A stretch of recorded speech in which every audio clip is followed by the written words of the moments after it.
¿Sabías que existe un salmo en la Biblia que Dios inspiró específicamente para sanar a los enfermos, pero que muchos cristianos aún no conocen? En medio del sufrimiento físico, espiritual o emocional, hay una oración escondida en las Escrituras que actúa como bálsamo divino. El Salmo 107:20 lo dice con poder. Envió su palabra y los sanó, los libró de su ruina. Esta promesa no es simbólica, es una declaración activa del poder sanador de Dios, manifestado a través de su palabra. Hoy exploraremos este salmo revelador y entenderemos por qué fue dado como instrumento de sanidad. Te mostraremos cómo aplicarlo a tu vida, cómo orarlo con fe y qué significa verdaderamente ser sanado por Dios.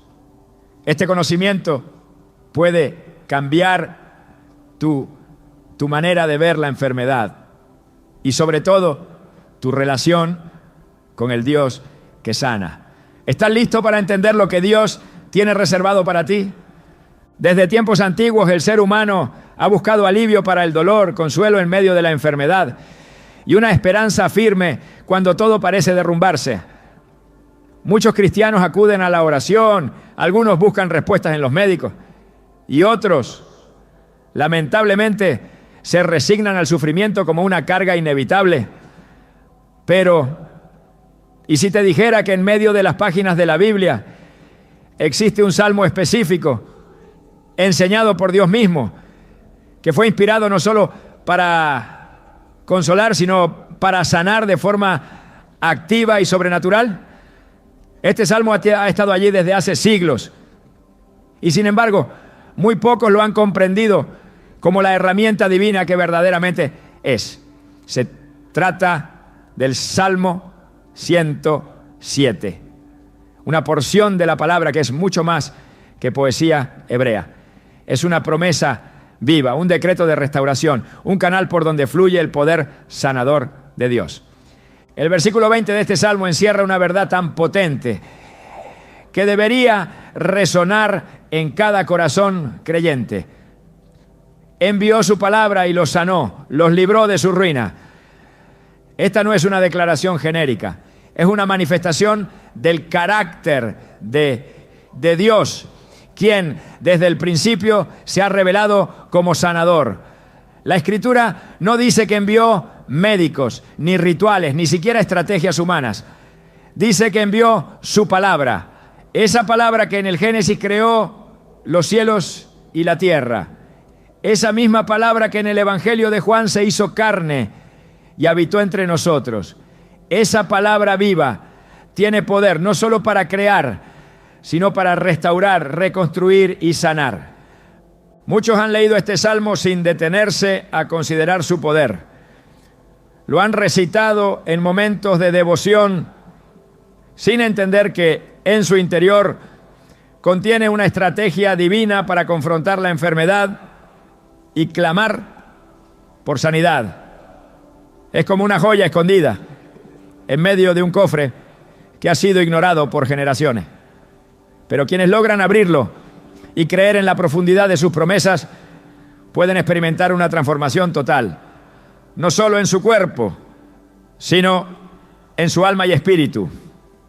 Porque la sanidad que Dios ofrece no se limita a lo físico, es una sanidad integral, profunda y eterna. En la Biblia, Dios se revela como Jehová Rafa, el Dios que sana. En Éxodo 15:26, Dios dice claramente: yo soy el Señor, tu sanador. No es una posibilidad ni una habilidad secundaria de su carácter. Es una parte esencial de quien Él es. Cuando Dios declara que es sanador, está haciendo una promesa perpetua. Y esa promesa se materializa a través de su palabra.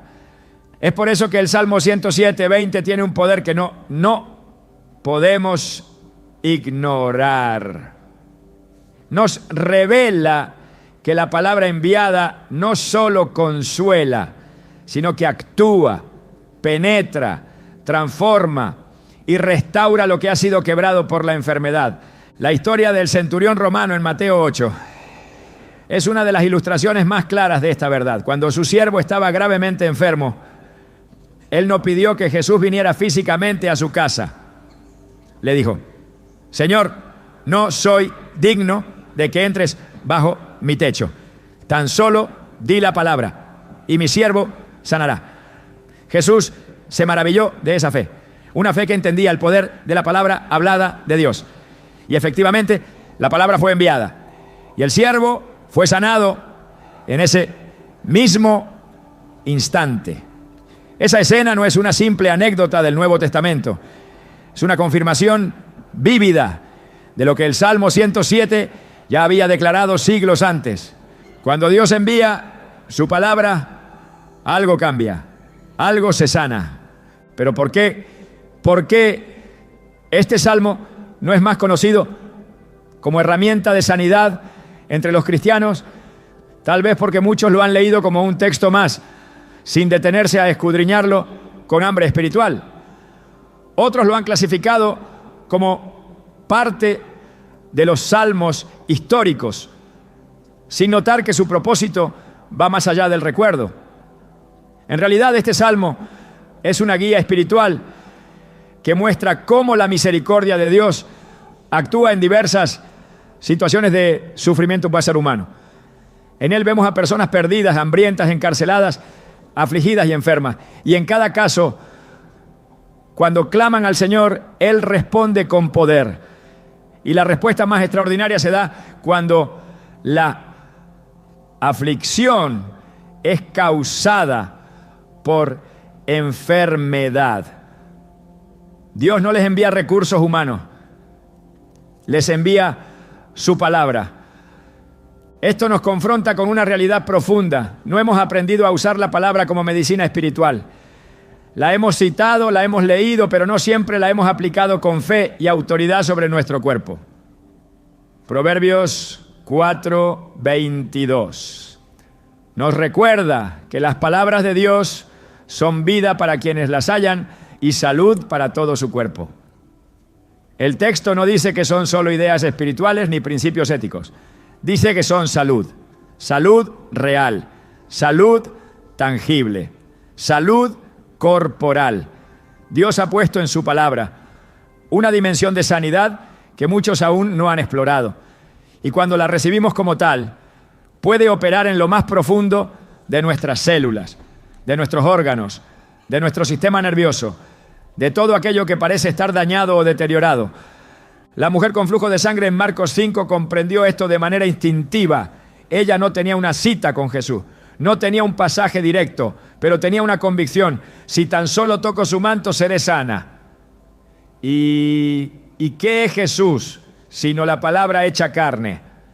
Ella no necesitó una conversación, ni una oración larga, solo un toque de fe, un contacto con la palabra viva, y fue sanada. Jesús percibió que de él había salido poder. Esa es la misma dinámica que ocurre cuando tú te conectas con el Salmo 107 con fe viva.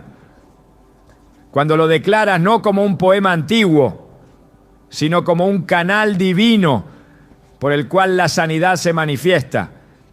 Este salmo además tiene una estructura que enfatiza la intervención de Dios frente a distintas formas de aflicción. No es casual que el momento de sanidad esté ubicado justo en medio del texto.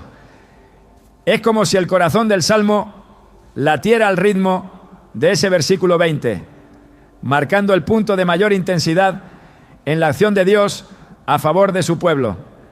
Y si observamos el contexto, vemos que los afligidos estaban enfermos a causa de su rebeldía. Esto es importante porque Dios no solo sana a los que han sido víctimas, sino también a quienes han errado. Su misericordia se extiende incluso sobre aquellos cuyas enfermedades han sido consecuencias de malas decisiones.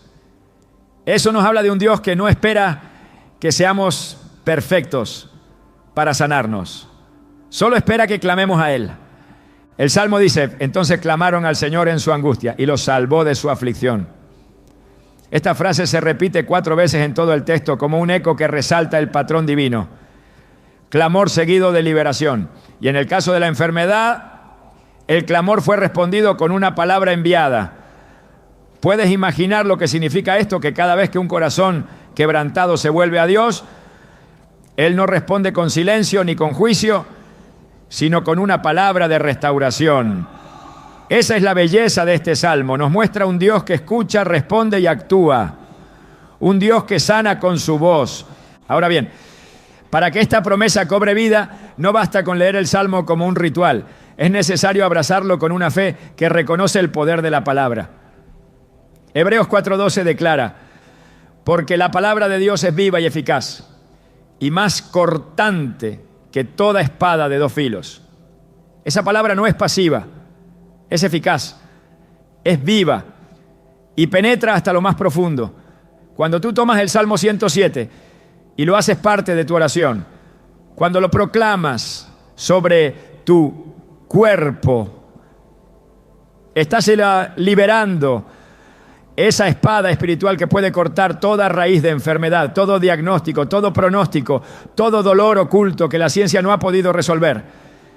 Este conocimiento no es solo teórico, es una práctica espiritual que ha sido confirmada en miles de vidas. Personas que al quedarse sin opciones médicas recurrieron al poder de la palabra y encontraron en este salmo un refugio, una medicina y un milagro. Algunos lo oraron cada día, declarando el versículo 20 con fervor, creyendo que la palabra enviada aún sigue viajando desde el trono de Dios hacia los corazones que se atreven a creer.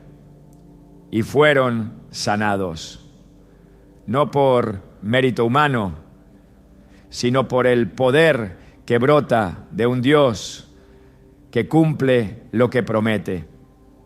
A lo largo de los años se han documentado testimonios de creyentes que usaron este salmo como una oración constante y en poco tiempo sus síntomas comenzaron a desaparecer. Algunos vieron restauración en sus cuerpos, otros en sus emociones, otros en áreas que ni siquiera sabían que estaban dañadas. Porque la palabra de Dios no solo va al lugar visible, sino también al rincón más profundo del alma. Cuando tú permites que esa palabra te penetre, comienzas a sanar desde adentro hacia afuera. Comienzas a ver cómo la ruina se convierte en restauración, cómo el diagnóstico cambia, cómo la esperanza renace. Este es el poder del Salmo 107. Una palabra enviada desde el corazón del Padre, cargada de vida, lista para ser liberada por bocas que creen. No es una fórmula mágica, es una relación de fe. Es un clamor que nace desde la angustia, pero que se transforma en alabanza cuando Dios responde. Y Él responde, siempre responde. Por eso hoy te invito a que no veas más este salmo como un texto más en tu Biblia. Velo como una llave, como una medicina celestial, como un decreto de sanidad que Dios escribió pensando en ti. Tómalo, decláralo, crea en su poder, porque la misma palabra que sanó en el pasado sigue siendo viva hoy. Y esa palabra está lista para sanar tu cuerpo, tu mente y tu espíritu. Solo necesitas hacer lo que tantos otros hicieron: clamar, creer y recibir. La enfermedad no es simplemente un malestar del cuerpo, ni una interrupción momentánea en la rutina de la vida. En el mundo espiritual, la enfermedad representa muchas veces un campo de batalla, donde fuerzas invisibles se disputan la fe, la esperanza y la obediencia de los hijos de Dios. Esta realidad, aunque muchas veces ignorada, está presente en toda la Escritura. El sufrimiento físico, el dolor crónico, los diagnósticos inesperados, no son solamente desafíos médicos o biológicos. Son, en muchas ocasiones, la señal de una guerra espiritual activa en la que Dios quiere intervenir con poder, verdad y propósito. El Salmo 107:20, con su afirmación poderosa de que Dios envió su palabra y lo sanó, no se dirige a cuerpos neutros o situaciones clínicas aisladas. Se dirige a un pueblo en angustia, a una humanidad afligida que ha sido golpeada por la enfermedad en medio de un contexto espiritual cargado. Cuando la Biblia dice que fueron sanados y librados de su ruina, no está hablando solamente de una curación externa, sino de una intervención divina que llega hasta la raíz del quebranto. En esta parte del Salmo se describe a aquellos que estaban enfermos a causa de su rebelión, personas cuyas decisiones los habían alejado de Dios, y como consecuencia sus cuerpos y sus almas comenzaron a experimentar deterioro. Esto no implica que toda enfermedad es consecuencia directa del pecado individual, pero sí nos muestra que muchas veces la aflicción física tiene una dimensión espiritual que no puede ignorarse. En Juan 9, cuando los discípulos le preguntan a Jesús sobre el hombre ciego de nacimiento, diciendo, ¿quién pecó, este o sus padres, para que haya nacido ciego? La respuesta de Jesús fue clara: no pecó él ni sus padres, sino para que las obras de Dios se manifiesten en él. Con esto el Señor enseñó que la enfermedad, aunque pueda parecer un castigo o una maldición, puede ser en realidad el escenario perfecto para la revelación de la gloria de Dios. Este pasaje no anula la relación entre pecado y enfermedad, sino que introduce otra dimensión, la oportunidad. En la mente divina, incluso la ceguera puede convertirse en un altar donde se manifieste el poder creador del cielo. A lo largo de la historia bíblica, las enfermedades no solo afectaron el cuerpo de los hombres, sino que sirvieron como catalizadores para el arrepentimiento, la restauración y el despertar espiritual. En el libro de Job, por ejemplo, el protagonista fue tocado en su salud de forma tan extrema que su cuerpo se llenó de llagas desde la coronilla hasta los pies. Sus amigos, su esposa e incluso su entorno interpretaron su condición como resultado directo del pecado. Pero Dios tenía un plan más profundo. La enfermedad de Job no fue un castigo, sino una plataforma para una revelación más alta de quién es Dios y cómo actúa con justicia y misericordia. Este principio se mantiene a lo largo de la Escritura. En 2 Crónicas 16, el rey Asa enfermó gravemente de los pies, pero en lugar de volverse al Señor, buscó solo la ayuda de los médicos. El texto dice claramente que Asa, aunque había sido un rey justo en muchas áreas, falló en buscar a Dios en medio de su enfermedad. Este detalle nos revela algo crucial. Cuando la enfermedad toca nuestra vida, Dios espera ser el primero al que acudimos, no el último. No porque despreciemos la ciencia o los recursos humanos, sino porque reconocemos que la raíz de toda sanidad, física o espiritual, proviene de su mano. En Isaías 38 encontramos a Ezequías, un rey que recibe la noticia más temida: va a morir. Su cuerpo ha sido alcanzado por una enfermedad mortal. Pero Ezequías no se resigna, se vuelve hacia la pared y ora. Clama al Dios que lo conoce, que lo ha sostenido, que ha visto su caminar. Y Dios responde. Le concede 15 años más de vida. Este relato no solo es un milagro aislado, sino una enseñanza profunda. Nos muestra que la enfermedad puede ser vencida cuando el corazón se humilla y se alinea con la voluntad de Dios. Y sobre todo que en el momento más oscuro, cuando parece que todo ha sido sellado por la muerte, Dios aún puede escribir un nuevo capítulo. El salmo que estamos explorando tiene como contexto este tipo de dinámicas espirituales. Habla de aflicciones causadas por la necedad, de enfermedades que consumen el cuerpo, hasta el punto de que aborrecieron todo alimento y llegaron a las puertas de la muerte. No se trata de una dolencia menor, es una imagen de decadencia total, de pérdida del apetito, de aislamiento, de soledad, de una condición física tan severa que la persona se encuentra al borde de lo irreversible. Y es en ese punto donde se produce el giro. Claman. Y Dios responde, envía su palabra y lo sana. Este modelo revela que hay un proceso espiritual que muchas veces se activa en medio de la enfermedad. Primero el quebrantamiento, luego el clamor, finalmente la intervención divina.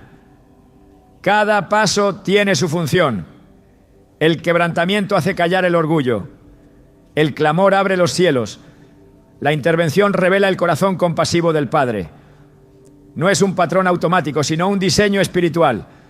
Dios no ignora el dolor. Tampoco se complace en el sufrimiento humano, pero lo permite cuando sabe que puede transformarlo en un terreno fértil para la fe, para la obediencia y para la manifestación de su poder. En el Nuevo Testamento esta verdad se hace aún más clara. Jesús sanó a muchos, pero no de manera mecánica. En algunos casos tocó, en otros habló, en otros simplemente pasó cerca. Y la fe del enfermo lo conectó con el milagro. Cada sanidad, fue una respuesta única a una condición espiritual y física específica. Pero en todas, sin excepción, había un elemento en común. Jesús discernía más allá del cuerpo. Veía el alma, la raíz, el origen. En Marcos 2, cuando el paralítico fue bajado por sus amigos a través del techo, Jesús no comenzó diciéndole, levántate y anda. Lo primero que dijo fue, tus pecados te son perdonados.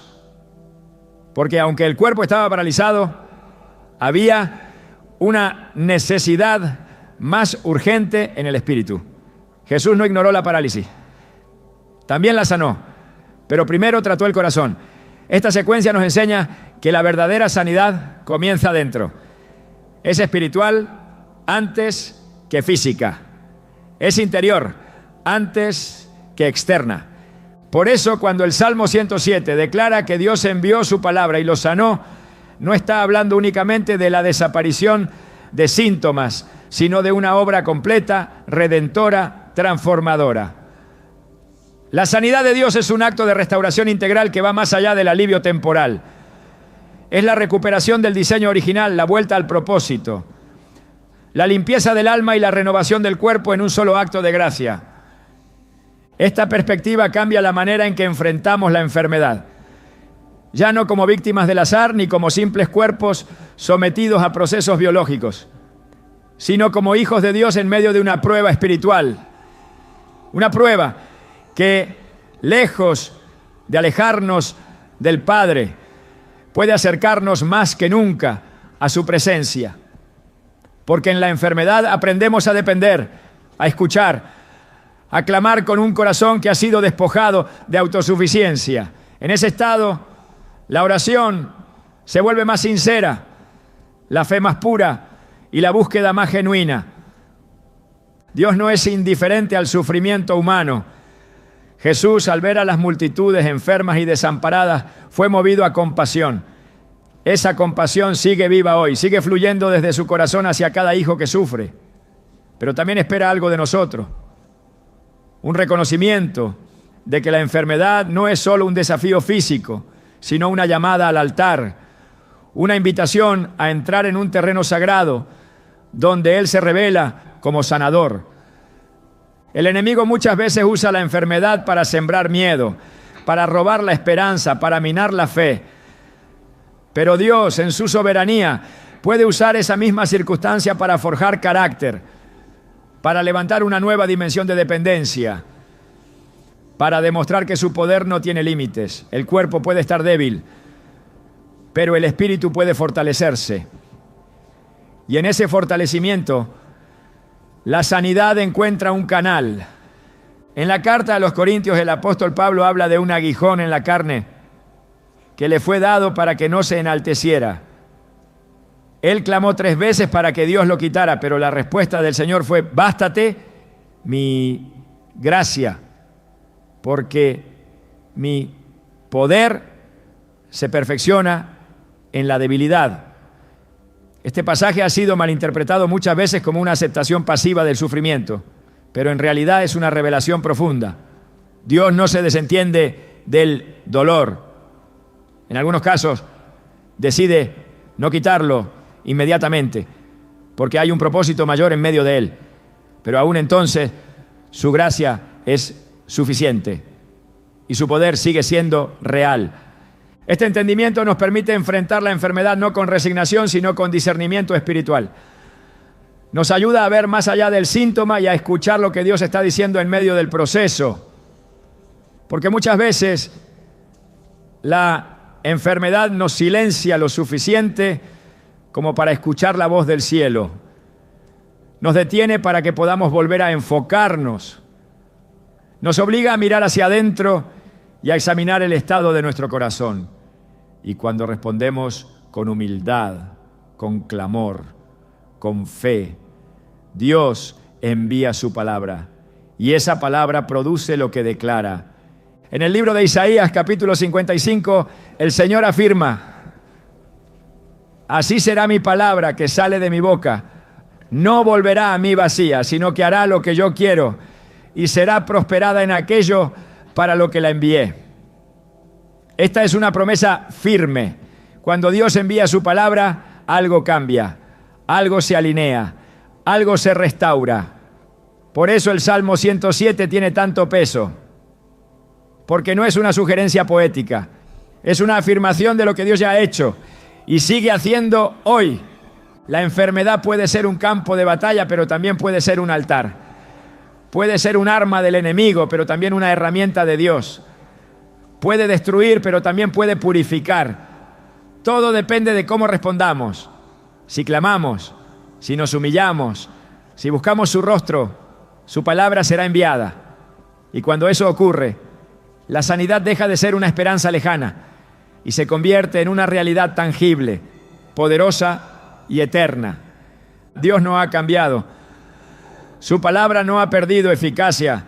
Y el salmo que ha sido ignorado por muchos sigue esperando ser activado por corazones que se atreven a creer que aún hay poder en lo que Él dijo. Porque Él envió su palabra. Y esa palabra aún sana, aún restaura, aún libera y aún transforma. Cuando Dios envía su palabra, no lo hace como un gesto simbólico ni como una expresión poética sin aplicación práctica. La envía con un propósito definido, con una dirección precisa y con una intención de cumplimiento que trasciende toda lógica humana. El Salmo 107:20 no deja espacio para dudas. Envió su palabra y los sanó, los libró de su ruina. Esta acción no es pasiva. Es una operación espiritual activa que se despliega en la vida del creyente como respuesta directa al clamor nacido desde lo profundo del quebranto. Quien comprende esto no se limita a leer este versículo como parte de una lectura devocional. Aprende a orarlo con la autoridad que proviene de saber que cada palabra de Dios está cargada de poder creativo. Orar este salmo con autoridad no consiste en repetir palabras al azar, ni en declararlas como un amuleto. Implica entender que cada expresión contenida en esta oración inspirada tiene la capacidad de activar dinámicas celestiales que afectan la realidad visible. Cuando un creyente declara con convicción que la palabra ha sido enviada, se posiciona en el mismo lugar espiritual que aquellos que en las Escrituras fueron transformados por un encuentro con la voz divina. En Mateo 8, cuando el centurión pidió que Jesús solo dijera la palabra, estaba reconociendo que el poder de Dios no necesita intermediarios físicos para operar. No era necesaria la presencia física del maestro en la casa, porque el poder residía en la autoridad de su palabra. Este mismo principio es el que sostiene la eficacia del Salmo 107 como oración de sanidad. Hay una diferencia sustancial entre recitar y declarar. Recitar puede hacerse por costumbre. Declarar nace de una convicción profunda que reconoce la legitimidad del contenido y la autoridad de quien lo dice. Cuando el Salmo es declarado desde una posición de fe, se convierte en una espada en el mundo espiritual. Hebreos 4:12 afirma que la palabra de Dios es viva y eficaz, y más cortante que toda espada de dos filos. No es inerte, ni meramente informativa, es transformadora. Cada palabra pronunciada desde el cielo y apropiada por el creyente, tiene el potencial de cortar raíces de enfermedad, de desalojar espíritus de aflicción y de restaurar cuerpos debilitados. Quien ora con autoridad entiende que no está suplicando desde la duda, sino posicionándose en la promesa. La enfermedad muchas veces busca sembrar confusión, temor y resignación. Pero cuando el salmo es orado como decreto, el espíritu del creyente se alinea con la certeza de que Dios no miente y que lo que Él envía cumple su misión. Isaías 55:11 declara: así será mi palabra que sale de mi boca, no volverá a mí vacía, sino que hará lo que yo quiero y será prosperada en aquello para lo que la envié. Esta es la base espiritual para orar el Salmo 107 con autoridad. No como quienes esperan con incertidumbre, sino como quienes han sido investidos por el cielo con el derecho de reclamar lo que ya ha sido dicho. En la oración que nace de este salmo no se trata de manipular a Dios, ni de forzar su voluntad. Se trata de alinearse con ella. Jesús nos enseñó que debemos pedir conforme a su voluntad. Y cuando oramos su palabra, no hay duda de que estamos dentro de ese marco. La voluntad de Dios es que el hombre sea restaurado. Su voluntad es la vida, no la ruina, es la plenitud, no el quebranto.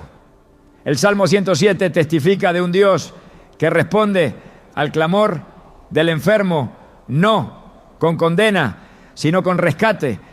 Y ese rescate llega en forma de una palabra enviada. Es necesario comprender que orar con autoridad no implica gritar, ni intensificar el tono, ni aumentar la emoción. La autoridad espiritual no se mide en volumen, sino en convicción. Se manifiesta en la certeza con la que se declara la palabra, en el conocimiento profundo de que cada frase pronunciada no es nuestra, sino del Dios eterno. Jesús no necesitaba levantar la voz para reprender enfermedades o espíritus. Bastaba que hablara. En Marcos 1, al sanar al hombre con espíritu inmundo, simplemente le dijo: cállate y sal de él. Y la obediencia fue inmediata. Esa es la dimensión de autoridad que nace cuando un creyente ora el Salmo 107, reconociendo que no está repitiendo un texto antiguo, sino proclamando una verdad viva. El Salmo en sí mismo ya contiene los elementos para convertirse en oración efectiva. El clamor, la intervención divina, la palabra enviada y el resultado visible. Cada vez que se declara este Salmo, se está reviviendo ese patrón divino. Clamar no es simplemente pedir, es abrir el alma en un acto de rendición total. Es reconocer que fuera de Dios no hay salida y que su intervención es indispensable. Es ese tipo de clamor el que mueve a Dios a responder con poder. No porque Él sea insensible, sino porque la fe que nace del quebrantamiento tiene un eco especial en el cielo. Orar con autoridad implica repetir el versículo como una convicción, no como una fórmula. Repetirlo hasta que el alma se convenza. Declararlo en voz alta hasta que el cuerpo comience.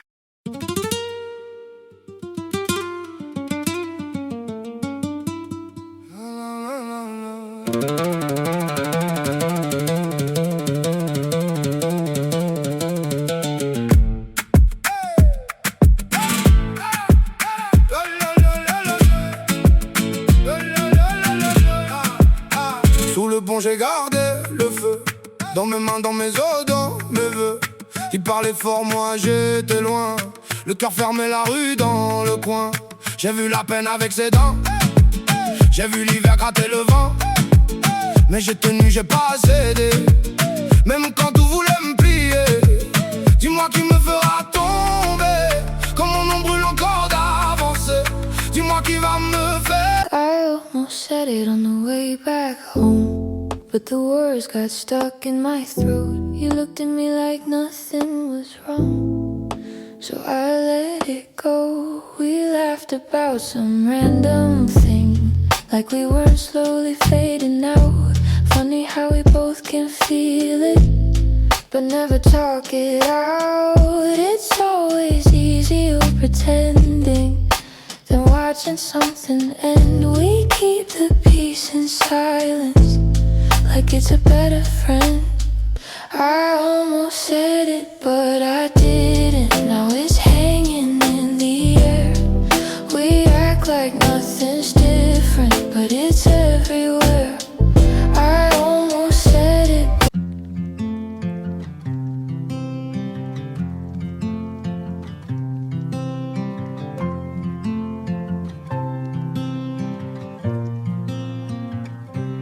They said I'd break in heavy weather, bend too far and lose my shape. Carried storms I couldn't measure, wore the damage on my face. Tried to hide the cracks and fractures, like they made me less than whole.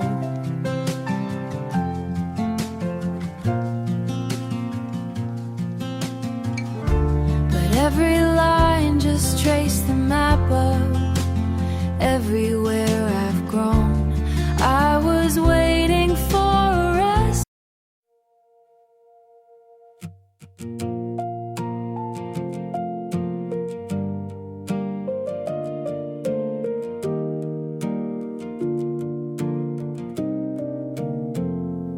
We stopped finishing our sentences, left them hanging in the air.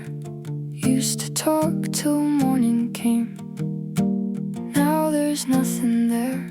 We kept trying out a habit, not because it felt the same. Two good hearts just slowly walking out of place. No explosions, no blame to assign, just a quiet change over time.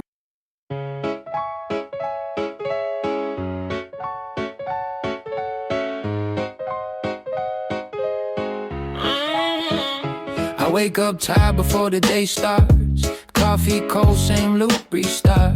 Everybody moving like they got a map. I'm just trying not to collapse. Notifications feel like pressure.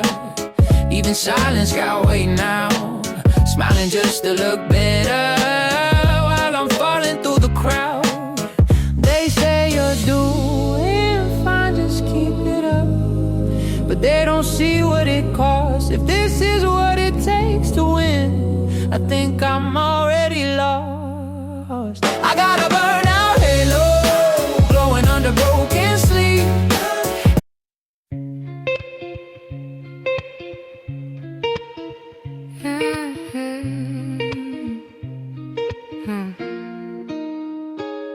I walk these streets like they remember me.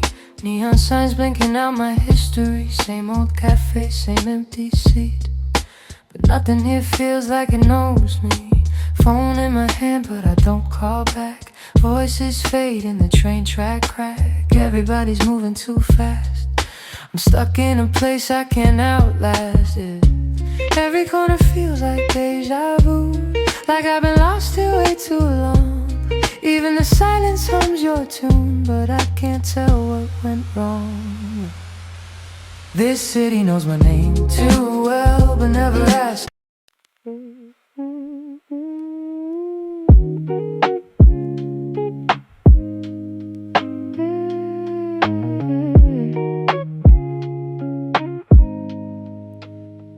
I was broke with a dream in the ballroom. Now I'm paid, but I barely got space to move. Numbers climbing like they got a life of their own.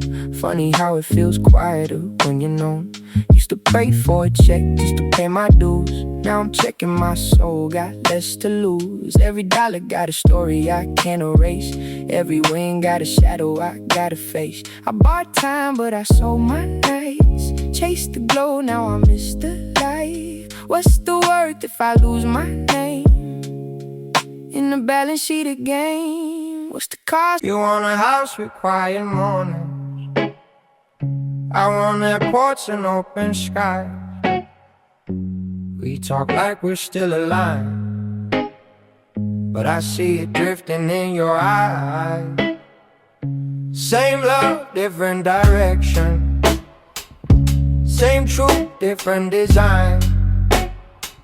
We hold on out of connection, but we're not on the same line. Nobody's wrong, nobody's lying. Just two hearts not syncing right. We'll have to cover the timing of saying goodbye tonight. We're going in different directions. Your sunrise is while I'm still awake. Different clocks, same make. I trace your name on a fogged up screen, like it might close the space between. Late night calls with a fragile line. Your laugh arrives just out of time. We talk like we're in the same room still. Even silence feels too real. Every mile says not enough, but my heart don't count like that. Love flies farther than the miles, through the dark, across the time. Every second draws the line. Back to you, back to you. Even worlds we can't align. I post a pic like I'm alright. Perfect light, perfect fake smile, but my room still feels too quiet. When the screen goes black at night, people say I look so fine, like they know what's on my mind. Double tap, don't read between lines. It's just noise to pass the time. I laugh in stories, not in real life. Feels easier to pretend. If I disappear for a while, would anybody even notice then? I got an offline smile that nobody sees but me. Online I look so alive, but that's not who I really be. I'm scrolling. You still ask me how I slept last night. Still leave tea by the counter light, but something in your voice feels far, even when you're standing right by. We talk about the weather first, like we forgot how hearts converse. Every word is soft and careful, like we're scared to make it worse. No fight, no storm, no breaking glass, just silence growing thick so fast. Two people learning how to stay while slowly drifting away. We're quietly falling apart. No thunder, no visible scars, just love turning into habit. And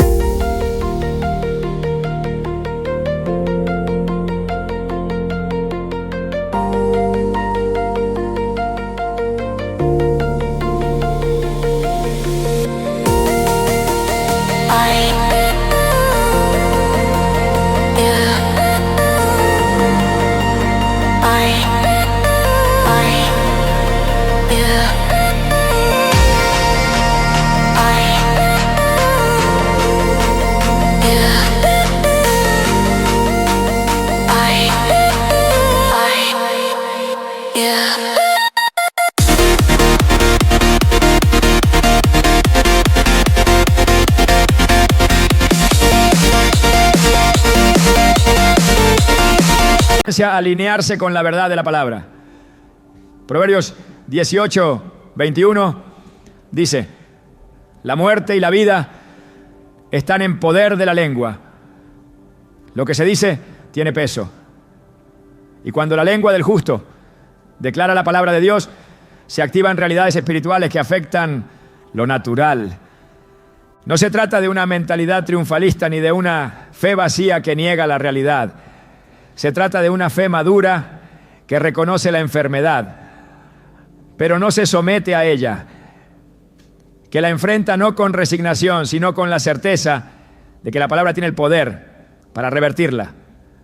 David, en medio de la angustia, decía: no moriré, sino que viviré y contaré las obras del Señor. Salmo 118, 17.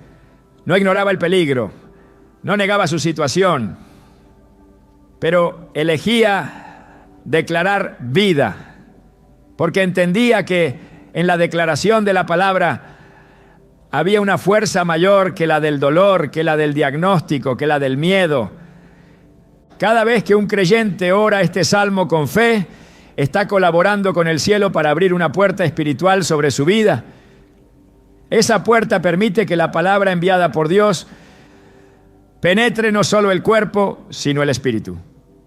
Porque la sanidad que proviene de lo alto toca todas las dimensiones del ser. El cuerpo recibe fuerza, el alma recibe consuelo, el espíritu se fortalece y la fe encuentra fundamento para mantenerse firme.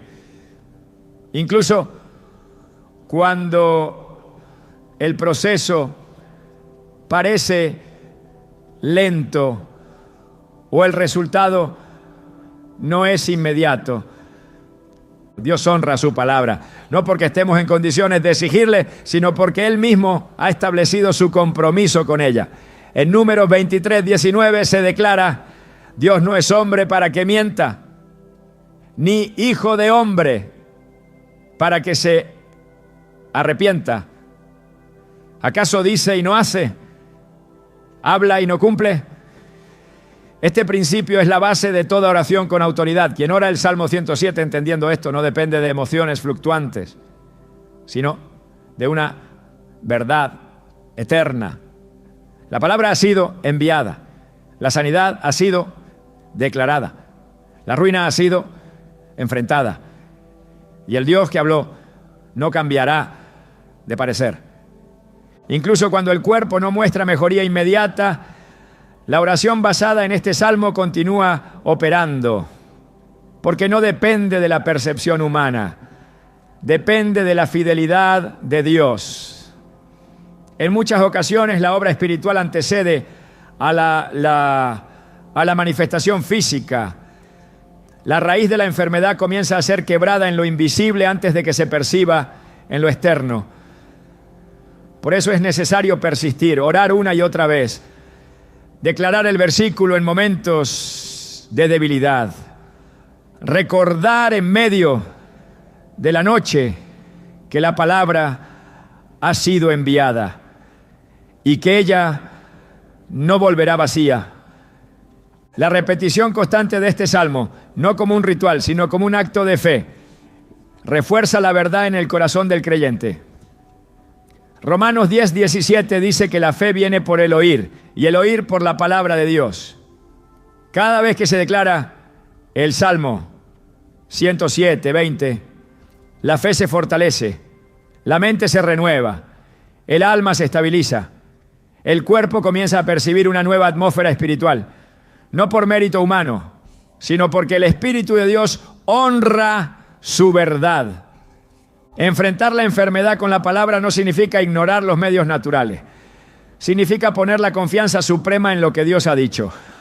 Cuando se ora el Salmo con autoridad, se está estableciendo un principio de soberanía espiritual. Se está reconociendo que, aunque los médicos puedan actuar, es Dios quien da la última palabra. Y su palabra ya fue enviada. Esa palabra ya fue hablada desde la eternidad. Y ahora está disponible para ser apropiada, declarada y vivida por todo aquel que cree.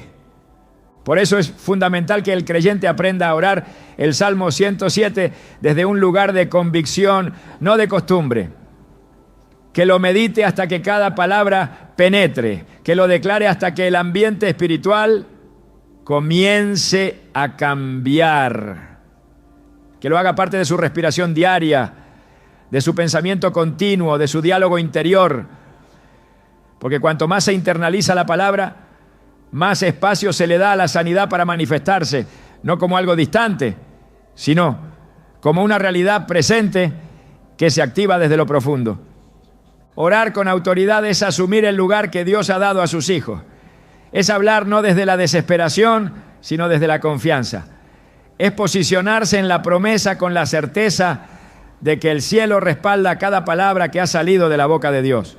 Es vivir convencido de que si Él envió su palabra, entonces ella cumplirá su propósito. Y ese propósito es sanar, liberar, restaurar y transformar. El Salmo 107 es más que un texto, es una espada en las manos del creyente, una llave que abre puertas cerradas, una medicina espiritual que actúa en todos los niveles del ser humano. Cada oración que nace de este Salmo no sube al cielo en vano. Cada declaración es registrada. Cada palabra pronunciada con fe es una semilla sembrada en la eternidad. Y en el tiempo perfecto de Dios, esa semilla produce fruto, porque su palabra nunca falla. Su poder nunca se agota. Y su voluntad de sanar permanece firme. Cuando la palabra de Dios es liberada desde el cielo, no lo hace para quedar suspendida en el aire ni para impresionar con su belleza literaria. Su propósito es cumplir aquello para lo que fue enviada. Así lo afirma el mismo Dios en Isaías 55, 11, cuando declara: así será mi palabra que sale de mi boca. No volverá a mí vacía, sino que hará lo que yo quiero y será prosperada en aquello para lo que la envié. En el corazón del Salmo 107, esa palabra no solo consuela, no solo instruye, no solo acompaña, sana, transforma, libera. El versículo 20 no habla de un simple alivio emocional o de una renovación interior desconectada del cuerpo físico. Habla de una acción específica de Dios sobre aquellos que yacían en debilidad, sobre los que estaban próximos a la ruina total, sobre los que ya no podían hacer nada más que clamar. Y cuando clamaron, Él respondió, no con algo simbólico, sino con algo concreto. Envió su palabra. A lo largo de las Escrituras, cada vez que la palabra de Dios se presenta como medio de sanidad, se revela también su carácter vivo y penetrante. En Proverbios 4, 20, 22, el sabio instruye: hijo mío, está atento a mi atento a mis palabras. Inclina tu oído a mis razones, no se aparten de tus ojos, guárdalas en medio de tu corazón, porque son vida a los que las hallan y medicina a todo su cuerpo. No hay ambigüedad en esta afirmación. La palabra no es solo instrucción espiritual, es medicina, es remedio, es restauración corporal. Esta comprensión ha sido ignorada por generaciones que han visto la Biblia como un libro únicamente para el alma, sin entender que su contenido también alcanza al cuerpo y a cada célula marcada por el dolor, por el deterioro, por el tiempo o por la aflicción. Desde el Génesis hasta el Apocalipsis, la palabra de Dios está intrínsecamente unida a la vida. No existe ninguna escena de creación, restauración o sanidad que ocurra sin ella. En el principio, cuando todo era caos, fue la voz de Dios la que formó el orden. Dijo Dios, sea la luz, y fue la luz. No hubo manos, no hubo instrumentos, solo su palabra, y con ella comenzó todo.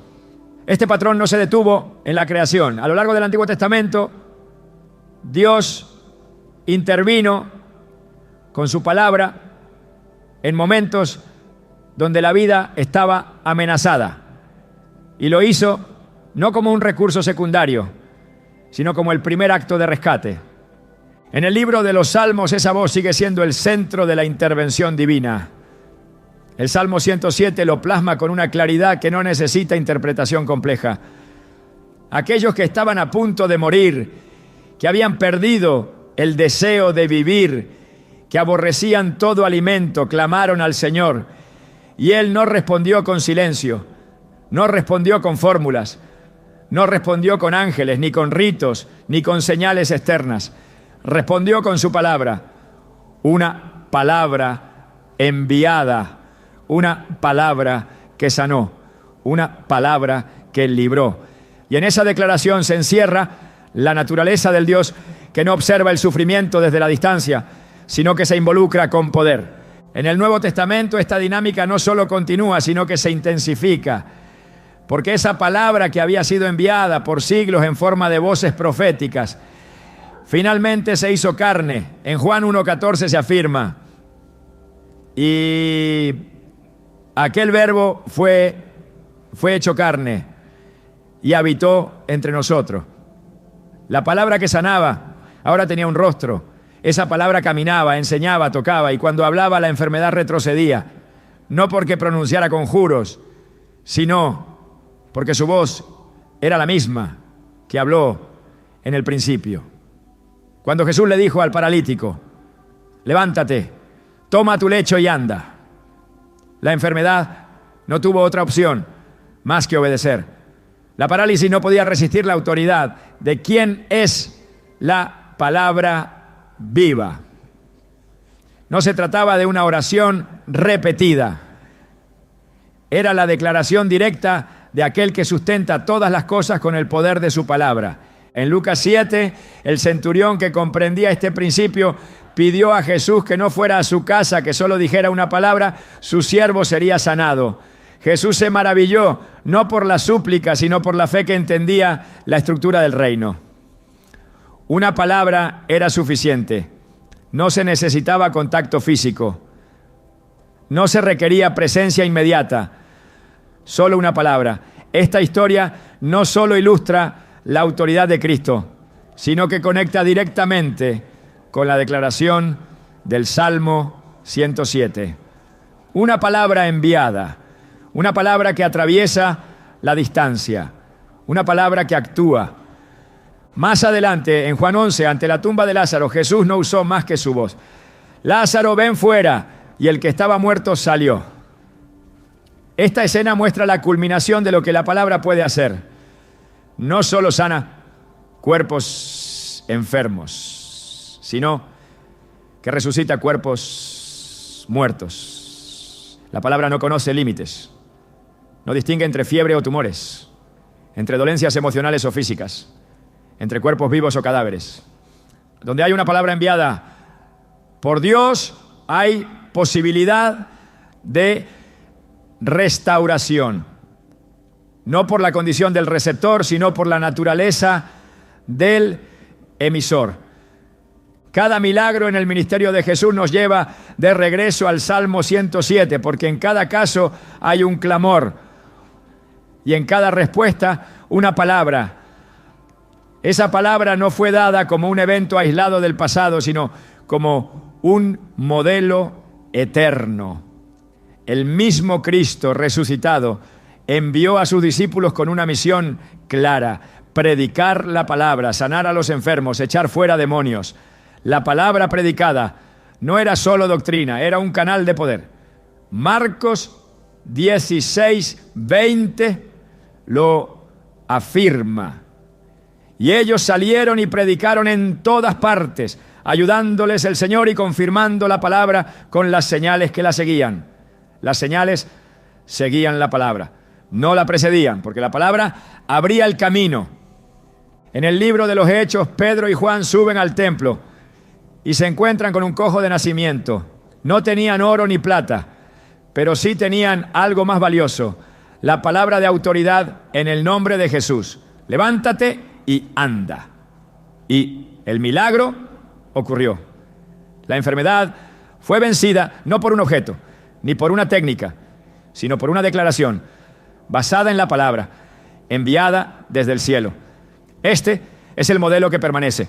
La sanidad no es una invención humana, es una manifestación del poder divino que se activa cuando la palabra es liberada con fe y entendimiento. Los profetas también vivieron esta dimensión.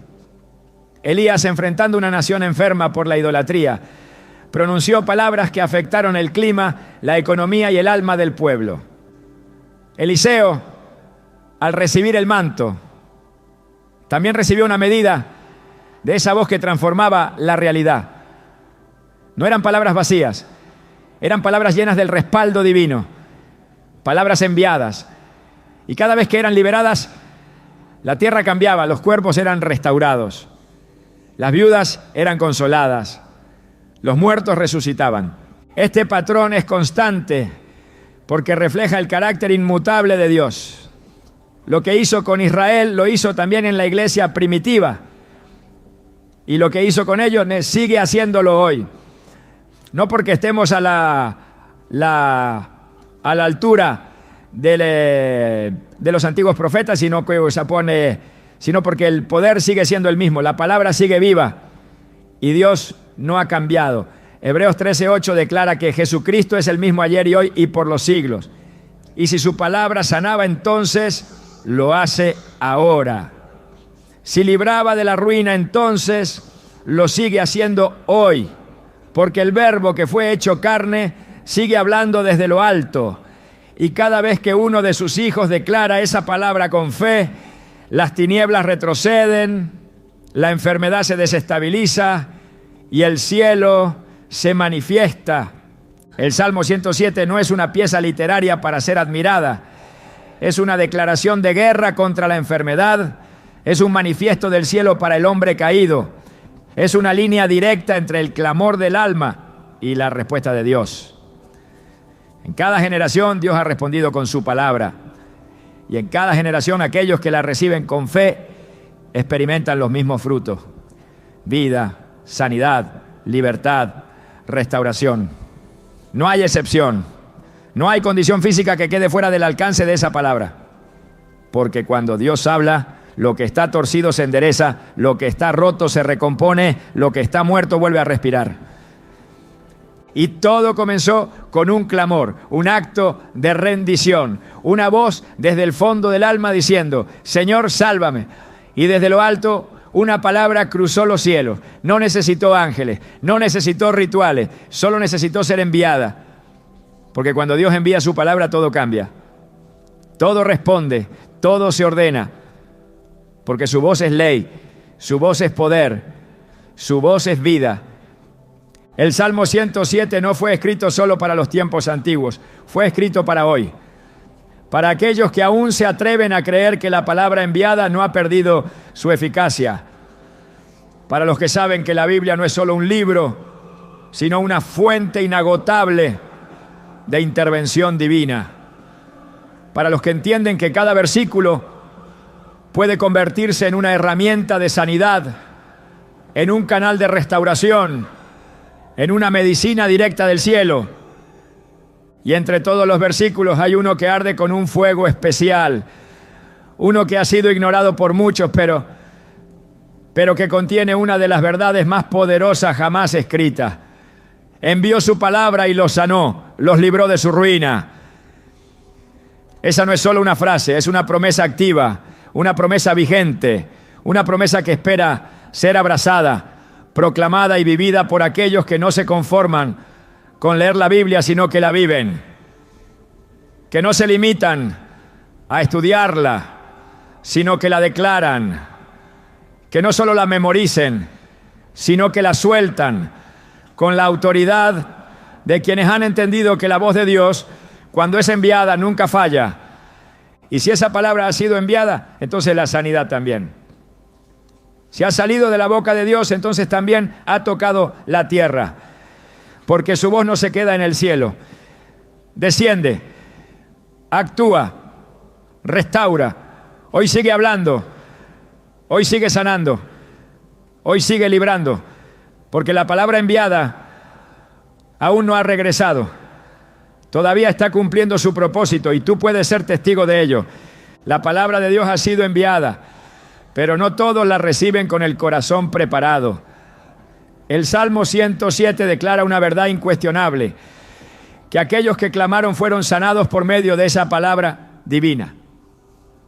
Sin embargo, en la experiencia diaria del creyente es evidente que no siempre se manifiesta la sanidad de inmediato.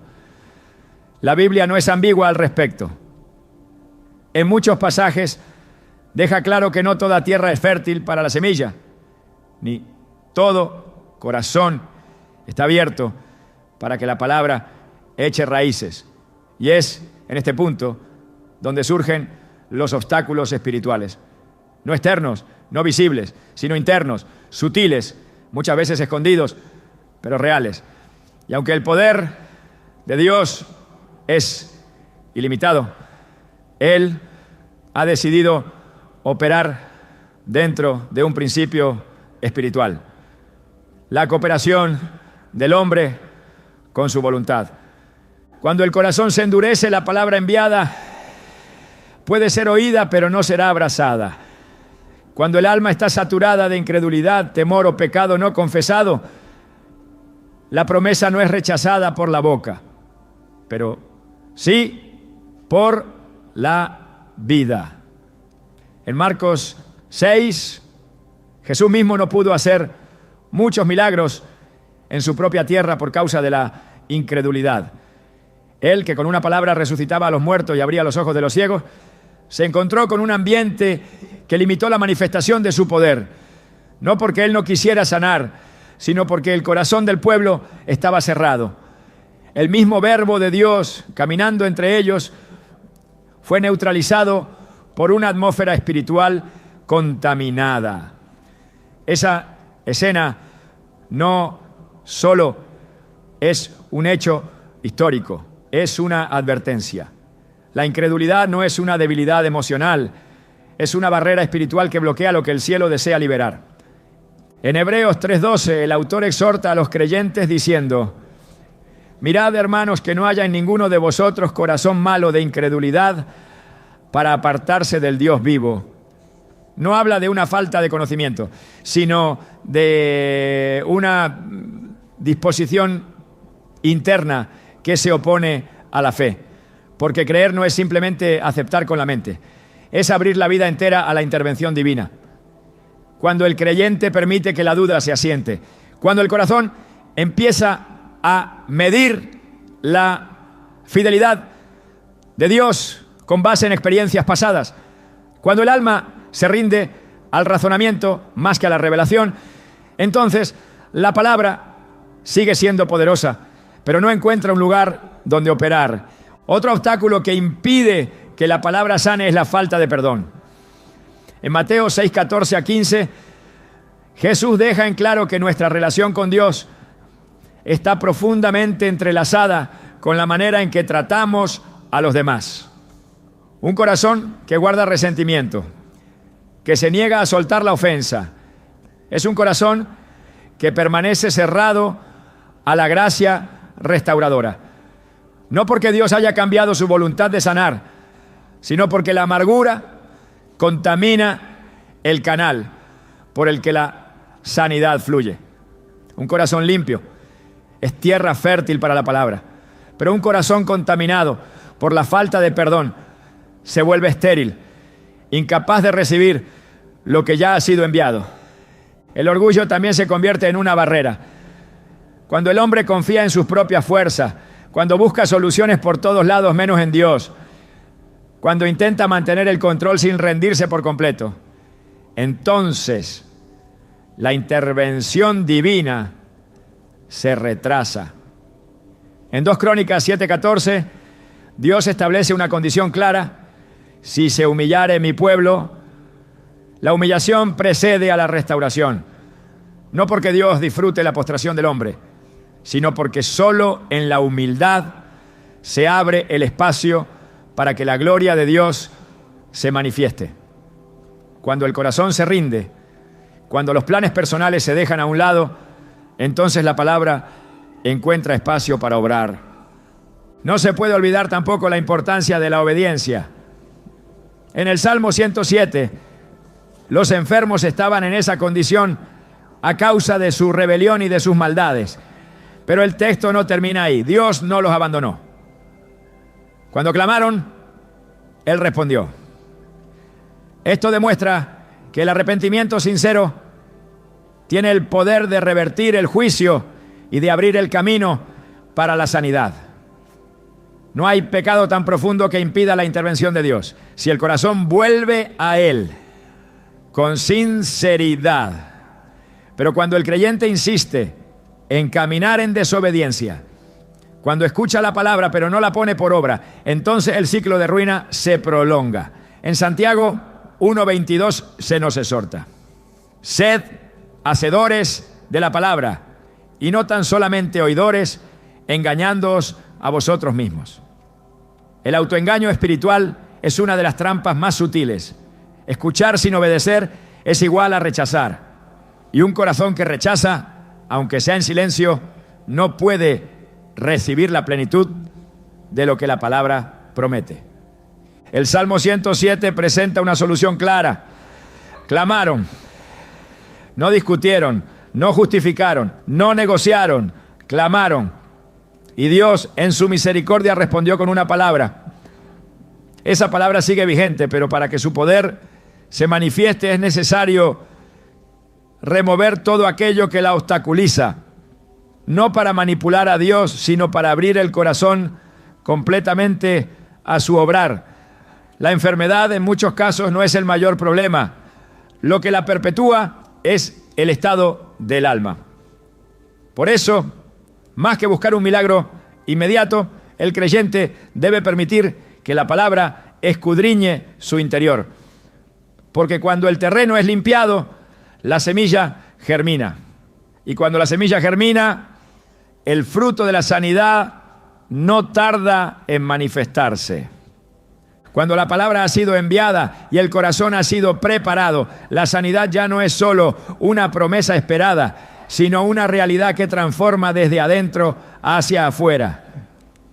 Sin embargo, el propósito de Dios no se detiene en sanar al enfermo.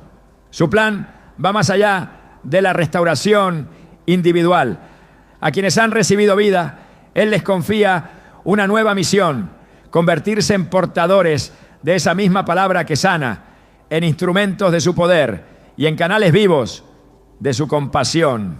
El Salmo 107 no termina en la sanidad, sino que conduce al reconocimiento y proclamación de las maravillas de Dios. Alaben al Señor por su misericordia y por sus maravillas para con los hijos de los hombres. Esta alabanza no es silenciosa ni pasiva. Es una respuesta activa que convierte al sanado en un testigo y al testigo en un mensajero. Dios no sana solo para dar alivio, sana para levantar vocaciones, para despertar llamados, para activar propósitos dormidos. Cuando Jesús liberó al endemoniado gadareno, no le permitió seguirlo físicamente, pero sí le dio una tarea. Ve y cuéntales cuán grandes cosas ha hecho Dios contigo. La sanidad se convirtió en comisión. El milagro fue la preparación para el mensaje. En el plan divino, nadie recibe sin tener algo que dar. Quien ha sido alcanzado por la palabra tiene la responsabilidad de transmitirla. No como una doctrina teórica, sino como una realidad vivida. No como una idea, sino como una verdad que ha atravesado carne, alma y espíritu. La Escritura está llena de hombres y mujeres que, después de recibir la intervención de Dios, fueron enviados con una asignación. Moisés fue llamado en medio de una zarza ardiente, pero no para quedarse allí.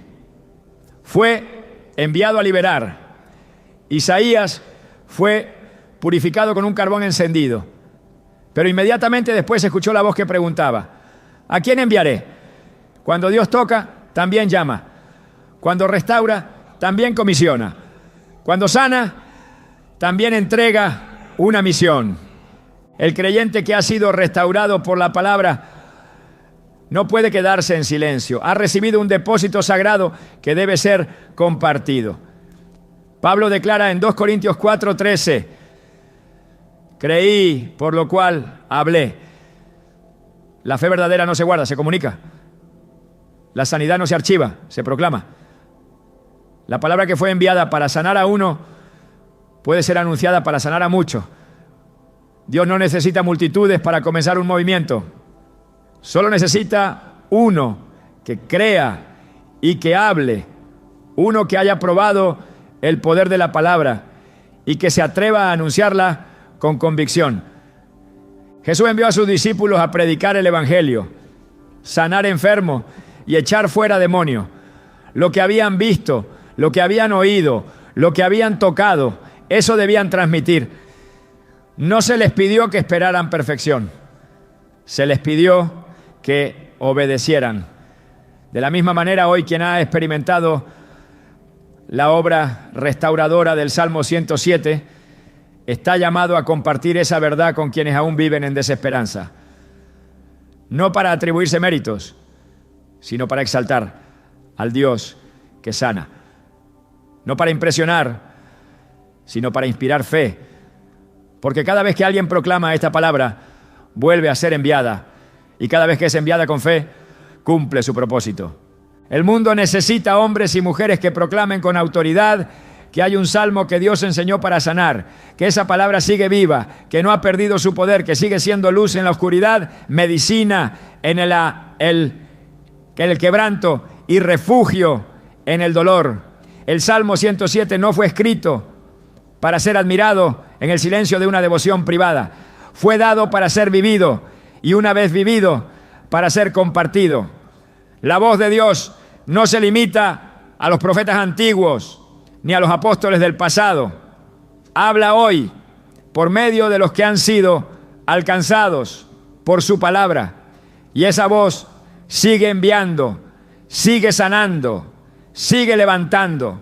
El Salmo 107 no solo revela que Dios envía su palabra para sanar, sino que nos recuerda que esa palabra es capaz de interrumpir ciclos de destrucción que parecían inevitables. No importa cuán avanzada esté la enfermedad, ni cuán profunda sea la herida, si la palabra es recibida con fe, puede redibujar el final de cualquier historia. Esa es la fuerza de lo eterno, irrumpiendo en lo frágil. Pero hay algo más que este salmo nos enseña, algo que trasciende la sanidad misma, que cada vez que Dios interviene, también reescribe el legado espiritual de una vida. No solo cambia un cuerpo, cambia generaciones. Porque cuando alguien es sanado por la palabra, su historia se convierte en un altar visible de la fidelidad divina. El enemigo no puede borrar lo que Dios ha restaurado, y cada promesa cumplida se convierte en semilla para nuevas victorias. Hoy esa palabra sigue siendo enviada. No espera un momento especial ni requiere condiciones perfectas. Solo busca un corazón que crea. Un corazón que se atreva a declarar, aún en medio del quebranto, que Dios sigue hablando. Y cuando Él habla, no hay oscuridad que pueda resistir, porque la voz que sana nunca se silencia.